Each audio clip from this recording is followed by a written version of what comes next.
2017 সালে বাংলা ছবি প্রাক্তনের তুমি যাকে ভালোবাসো গানটির জন্য বাংলাকে এনে দিয়েছিলেন জাতীয় পুরস্কার।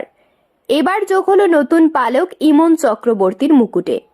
এবার ইমনের হাত ধরেই বাংলা গান অস্কারের মঞ্চে। এই প্রথম কোনো বাংলা গান অস্কারের দৌড়ে। স্বাভাবিকভাবেই খুশি আপামর বাঙালি।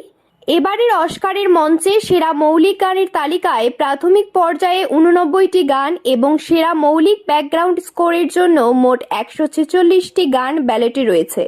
সেই তালিকায় জ্বলজ্বল করছে ইমন চক্রবর্তীর গাওয়া ইতিমা গানটি। ইন্দিরাধর মুখোপাধ্যায় পরিচালিত কান ফেরত ছবি পুতুলের জন্য ইতিমা গানটি রেকর্ড করেছেন ইমন। গানের গীতিকার অনির্বাণ ভট্টাচার্য এবং সুরকার সায়ন গঙ্গোপাধ্যায়।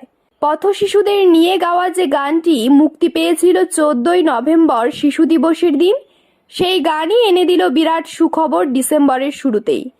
জি বাংলা চ্যানেলের সারেগামাপা নিয়ে ব্যস্ত ইমন। এরই মাঝে এই খবর পেয়ে অবাক তিনিও। এই প্রসঙ্গে গায়িকা জানিয়েছেন, আমার ভীষণ ভালো লাগছে। একদমই প্রত্যাশা ছিল না যে পৃথিবীর এত গানের মধ্যে আমার গানটাও মনোনীত হবে। সবচেয়ে বেশি ভালো লাগছে এটা ভেবে যে আমি আমার দেশ, আমার বাংলাকে আন্তর্জাতিক স্তরে তুলে ধরতে পেরেছি, পশ্চিমবঙ্গে মাথা উঁচু করতে পেরেছি।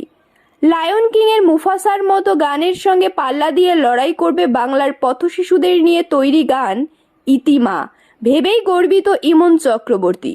সুখবরটা স্বামী নীলাঞ্জন ও বাবাকে জানিয়েছেন। সারেগামাপায়ের সেটেও শান্তনু মৈত্র বাদে কারুর সঙ্গে গুড নিউজ ভাগ করার সুযোগ পাননি। এই প্রথম কোনো বাংলা ছবির গান অস্কারের দৌড়ে, যেন ইতিহাস সৃষ্টি ইমন চক্রবর্তীর।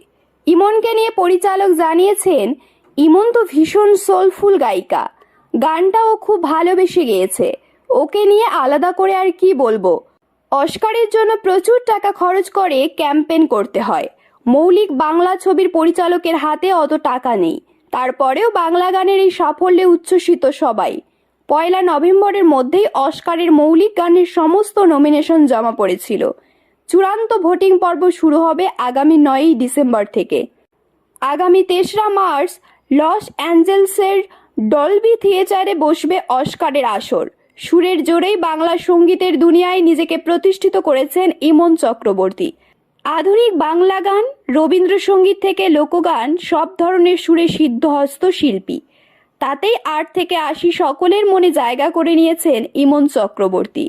সামাজিক মাধ্যমগুলিতে ইতিমধ্যেই অগণিত ভক্ত শুভেচ্ছা জানিয়েছেন ইমন চক্রবর্তীকে।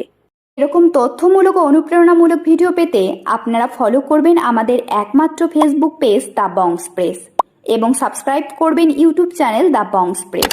সকলের তরে সকলে আমরা, প্রত্যেকে আমরা পরের তরে। ধন্যবাদ, ভালো থাকবেন।